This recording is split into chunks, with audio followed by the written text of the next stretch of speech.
The Godskin Peeler had the former best entry on the Fextra Life wiki, and is one of the prettiest weapons in the game. The Peeler can be acquired right from the middle of the game after defeating the Godskin Apostle at the top of Windmill Village. While this weapon has a very fast moveset and a beautiful art to attack, that's not why I was drawn to this weapon. The weapon art that it comes with, Black Flame Tornado, is one of the most situationally useful Ashes of War in the entire game. For big bosses that have a long recovery time between moves, Black Flame Tornado is a delete button. If you are having trouble with the Elden Beast or Fire Giant fights, you won't after using this move. Black Flame does percentage health damage, and the Black Flame Tornado inflicts this percentage health damage several times throughout the duration of the spin. Their resistance to fire won't count for much after a single tornado deletes 1/8 of their health, dealing thousands of points of damage in the process. The other situation where this Ash is useful is against smaller enemies. The tornado can stun NPC and similar sized foes with every tick of damage, and launch them straight up in the air for that final slam.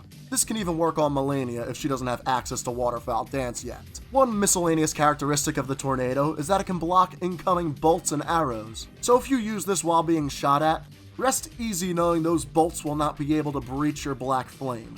Having the base affinity for this weapon is fine for most of new game, but we can pick up the Ash of War for Black Flame Tornado after the Godskin duo fight. I've used Keen to great effect on this weapon in the past, but for this run I went with a Flame Art affinity to get fire damage and good faith scaling on my weapon. The stats I ran with at level 150 are as follows: 60 Vigor of course, with 23 Mind to use Black Flame Tornado a few times before needing a blue flask, 35 Endurance because we light roll in this house, but feel free to dial that back if you're a medium roll enjoyer, 12 Strength and 22 Dex to meet the requirements for this weapon while two-handing, and 60 Faith to properly utilize our fire damage scaling.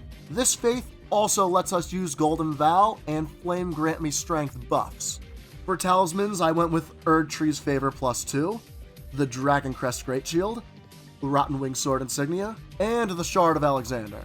Due to the nature of our damage being mostly fire, I highly suggest you use a ranged incantation option with this build, such as Black Flame with the Godslayer's Seal. There are two particular bosses that this build does not match too nicely with, that being the Godskin Duo with 40% fire resistance, and Moog with 80% fire resistance. With 80% resistance to fire damage, you might as well try tickling the Lord of Blood to death. Bashing your head against these guys repeatedly, dealing almost pure fire damage, is not a great time.